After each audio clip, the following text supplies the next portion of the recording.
Hello everyone! Today we're going to talk about the hippie movement and the Vietnam War.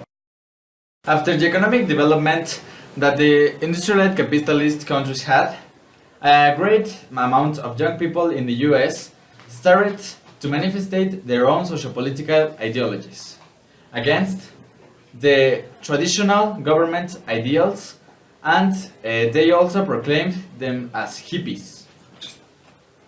So, as you said, the hippie group separated themselves from the society and started classifying positive and negative aspects according to all the society standards. This group was characterized by being anarchist in peaceful ways, an extreme preoccupation of nature, and absolute rejection of materialism. So they established many fashions, trends, and many people copied them, right? Yes. Okay, great. In consequence of that, it expanded all the way in the USA and finally arrived to Europe. Oh, even into Europe? Yes. That's great. Okay. So, The main boost was the Vietnam War. They were against the soldiers' death. They saw it a necessary waste of lives that could be avoided of dialogue and comprehension. But not all the people saw them as a good movement. Not everyone was. They didn't agree with them.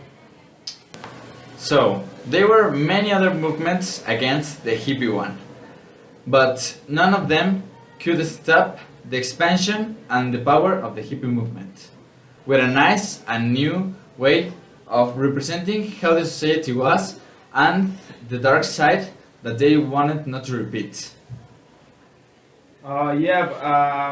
Also, they were like identified by all the other people in the U.S. As drug consumers. Yes, in the purpose of changing personal ideology of the society, many members began to consume, produce, and sell drugs. They also started a revolution in music, what we know nowadays as rock. Yeah, they found rock and roll way of expressing how they feel and all their emotions.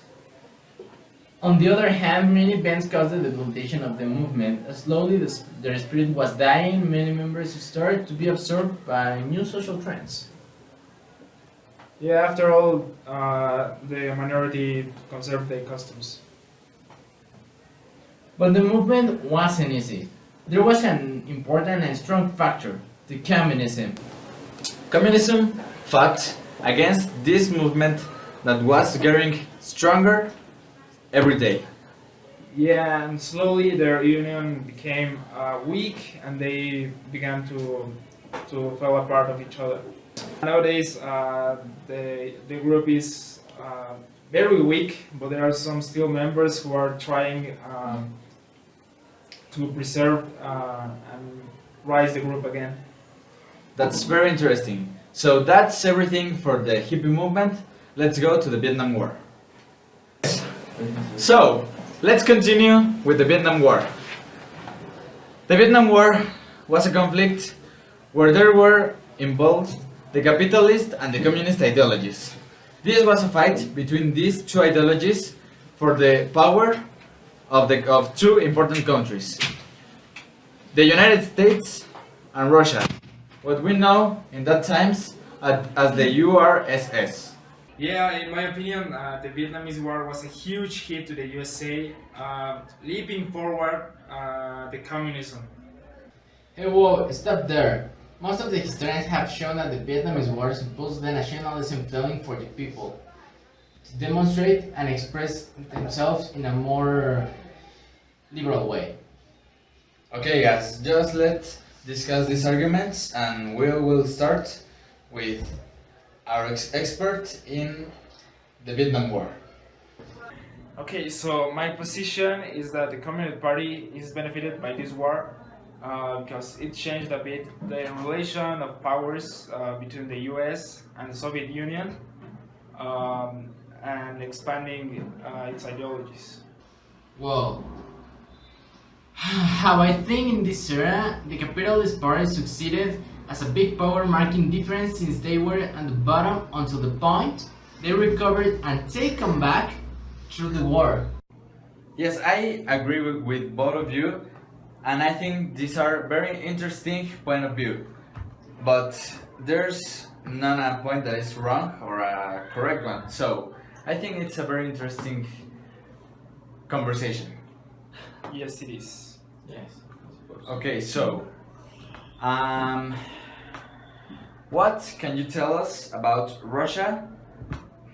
The importance between other countries that have the communist ideals. Well, I think Russia was a very big influence to other countries with these communist ideals they had. And then more countries began to accept it and get closer to them, and communists grew more. Okay, and what can you say? The capitalism constitutes a rule of social Darwinism where the most capable of surviving is the strongest one. Also, some of the movements that established the free, undiscriminated world of today were done in US at the middle of the Cold War. Even the engineers created a new type of rifle specialized for the ground and weather of Vietnam. Yes, I think there were many inventions in this era. Well, I think we can keep talking about this for an hour, two, I don't know, but that's all the time we get. So, in conclusion, we can say the Cold War was a benefit and a loss for both countries, the US and the Soviet Union. But they both have their own profits and their own loss. So, see you in the next one.